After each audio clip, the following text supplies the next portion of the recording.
If you had to pick just one muscle that, when developed properly, has the biggest visual impact on your overall appearance, what muscle would you pick?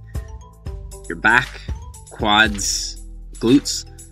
I think I'd pick the shoulders because when they're well developed, they make everything else just look better. Your waist looks smaller and more tapered, your whole body takes on more of an X frame, assuming you train legs as well, and everything else about your shape just seems to fit in better.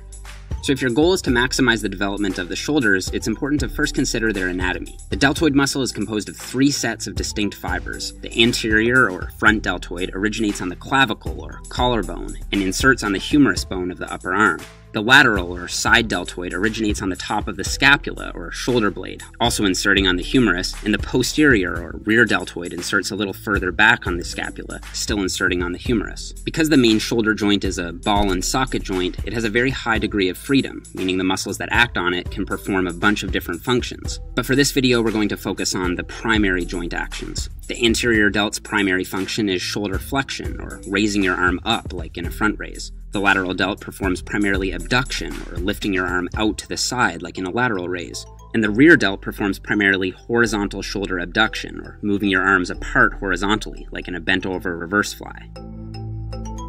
And while this video will focus primarily on the deltoid muscle, it's worth mentioning that the shoulder joint is also acted on by 4 muscles of the rotator cuff, which primarily act as shoulder stabilizers and internal and external rotators. So while they may not contribute much to the appearance of shoulder size and aesthetics, keeping the rotator cuff muscles strong can help promote training longevity. Simply adding internal and external cable rotations at the beginning of your workout is one way to improve the health of the shoulder joint. Multiple lines of research indicate that the deltoid is nearly a dead-even 50-50 split of type 1, or slow twitch, and type 2, or fast twitch muscle fibers, which implies that, as usual, using a combination of high reps and low reps is the best way to optimize total muscle development. I think that a cornerstone exercise for any shoulder-focused routine is a press. According to American strength training coach and author Mark Rippetoe, the press is the most useful upper body exercise for sports conditioning. And if I could use only one exercise to build the shoulders, it'd probably be some sort of press. Previous research from Barnett et al. Showing that more shoulder activation was achieved with higher inclines, and a later 2015 paper by Lauvet et al.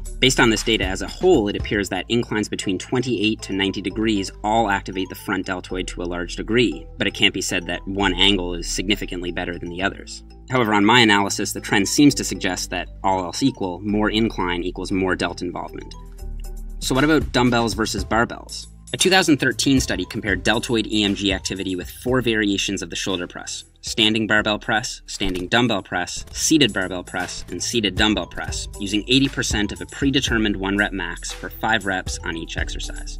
Front delt activation was found to be higher with the dumbbells in both the standing press and the seated press, indicating that as far as activation is concerned, dumbbells reign king. And while the lateral and rear delts are activated much less than the front delts in all of these vertical pressing movements, the standing dumbbell press did come out on top for both of these heads as well.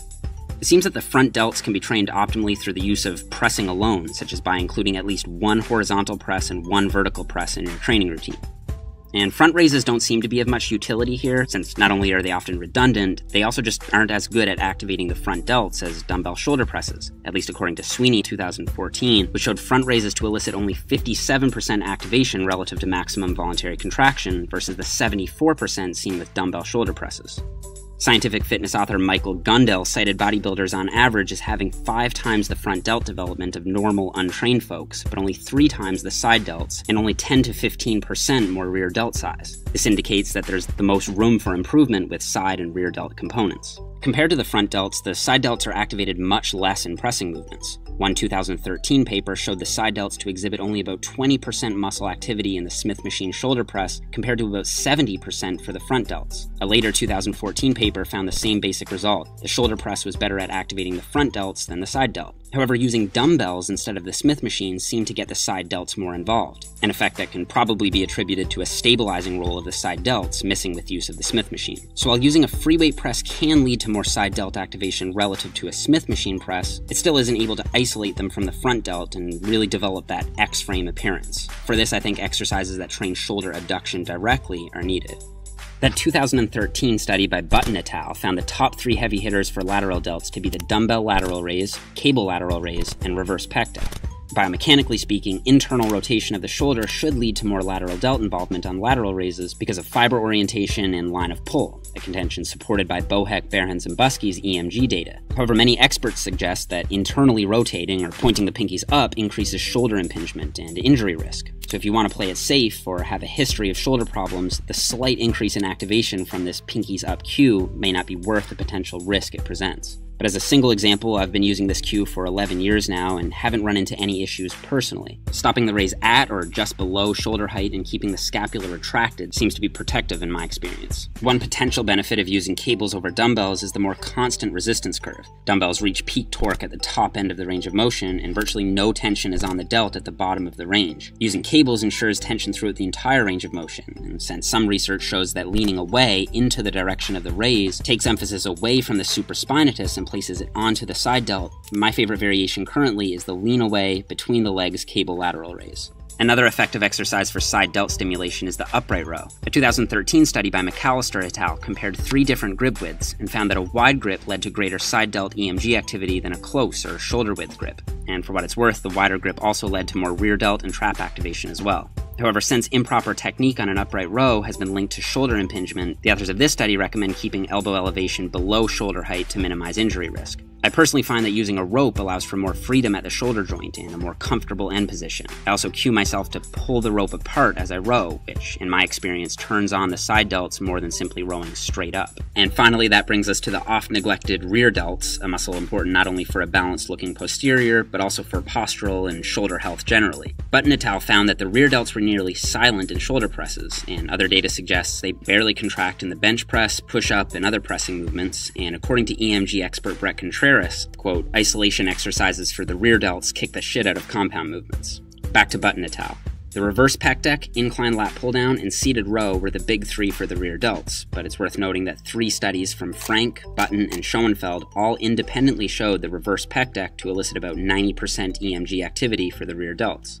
Interestingly, a 2013 study by Schoenfeld et al. Found that a neutral, or palms facing each other hand position, increased mean activity of the rear delts. However, co-author Brett Contreras later commented that some subjects saw greater activation with the pronated, or palms down grip, implying that you should play around with both and see what hand position feels best for you and your rear delts. And while data is limited, it's likely that other similar horizontal abduction-based exercises like reverse flies and reverse cable crossovers would also highly recruit the rear delts. Exercises like rows are also effective, but since the traps can take over, including isolation movements on days you train shoulders or back is the best way to optimize their development. Volume expert Dr. Mike Isertel suggests that front delt isolation work isn't required to make progress since horizontal and incline or vertical pressing is sufficient. For both side and rear delts, 8 weekly sets of isolation work per week stands as a minimum for progress, with double that, or 16 to 22 weekly sets, being a pretty optimal place for progress for most intermediate to advanced trainees. Just keep in mind the caveat that many, quote, isolation exercises target both the side and rear delts and would count as a set for both under this scheme. Training the shoulders at least 2 times per week is supported by the most recent literature on training frequency. However, my experience working in the field suggests that isolation work for the side and rear delts can be performed as frequently as 4 to 5 times per week,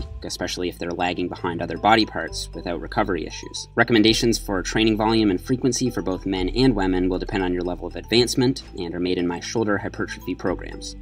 So, if you take these training principles and apply them to an already sound fundamental training philosophy centered around consistency and progressive overload, a pair of 3D delts are there for you, waiting to be built. Check it on, check it on.